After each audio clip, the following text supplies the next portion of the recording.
Hello, my name is Craig Fee, and welcome to the Yu-Gi-Oh! Update. A huge shout out to anyone who managed to pick up their playset of Small World before the price increase, whether you bought it or, like me, pulled your playset from a few boxes of Burst of Destiny when you were hoping to pull a Sword Soul engine.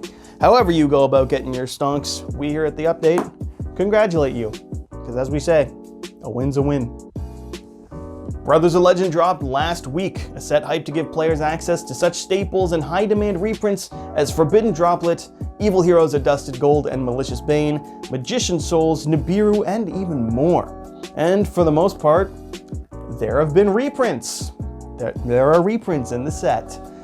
The Evil Heroes are each sitting at about $20 a piece. Nibiru is currently rocking $12, and most importantly of all, import of the Penguin Sword is only 20 cents on TCG Player. Get him now. Magician Souls is currently sitting at about $50. Not great, not terrible. And Forbidden Droplet, still 100. Yep, short prints, folks. A special note goes out to one individual who reportedly pulled a box of nothing but secret rares. Instead of the usual 4 ultras and 1 secret per pack, they got 5 secret rares per pack. How many droplets did that person pull? None.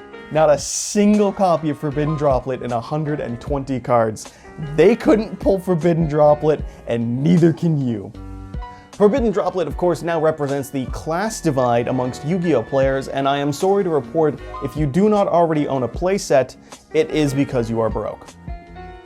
The first bit of news has dropped about the upcoming Legendary Duelists 3.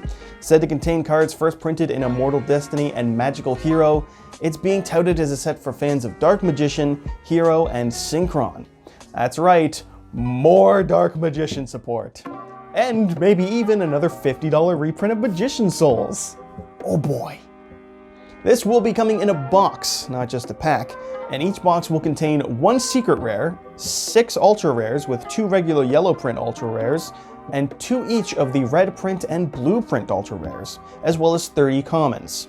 Also of note, one of several collectible dice, featuring monsters or symbols associated with Yugi, Jaden, or Yusei from the anime series. This makes the second set to contain dice lately, following the upcoming Hidden Arsenal Chapter 1 box, That's not important in any capacity, I'm just telling you anyways. Regardless, I'm sure the set will finally contain the reprints needed of Curse Necrofear and Elemental Hero Liquid Soldier. Copium. Information about the upcoming Premium Pack 2022 in the OCG has been revealed, showing us upcoming support for the Number XYZ's monsters, a series of reptile monsters, and a new line of zombies, including the most underwhelming fusion spell in quite a while. Red Eyes fuses from the deck, Albaz can fuse from the deck, and Ghost Fusion, as it is currently being fan-translated, can banish 1 singular zombie from the grave, hand, or deck, while all other materials must be on the field.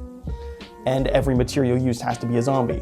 Because who wants to send Plague Spreaders or Mizuki to the graveyard anyways? This is clearly exclusively Shiranui support, and nothing can convince me otherwise. In merchandise news, Duelists in the OCG will have a chance to shred some gnar with this announcement of a Blue Eyes White Dragon skateboard as part of a remote duel tournament in Japan. No word on if this is a tease for an upcoming card games on Skateboard's anime series or just a very niche piece of merch. But the Madrid Blue Eye skateboard sold out in this announcement, so clearly there is a bigger crossover of Yu-Gi-Oh! Players and skateboarders than I have realized. It's either that or Yu-Gi-Oh! Players are just bad with money, but I don't think it could be that, could it?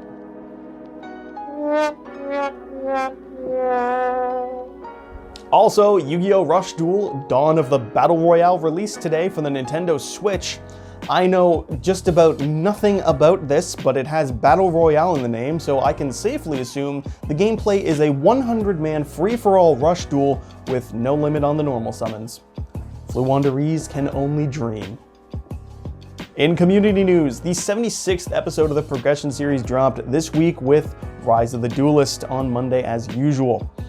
This week starting strong with Gage, of course, pulling nothing of note, and Simo pulling not just one, but two copies of Triple Tactics talents, cementing his ability to play DM staples even in the form of modern retrains of them. In a match that will not be topped by any subsequent episode, and you cannot convince me otherwise, the two faced off in a Goki mirror match for the ages.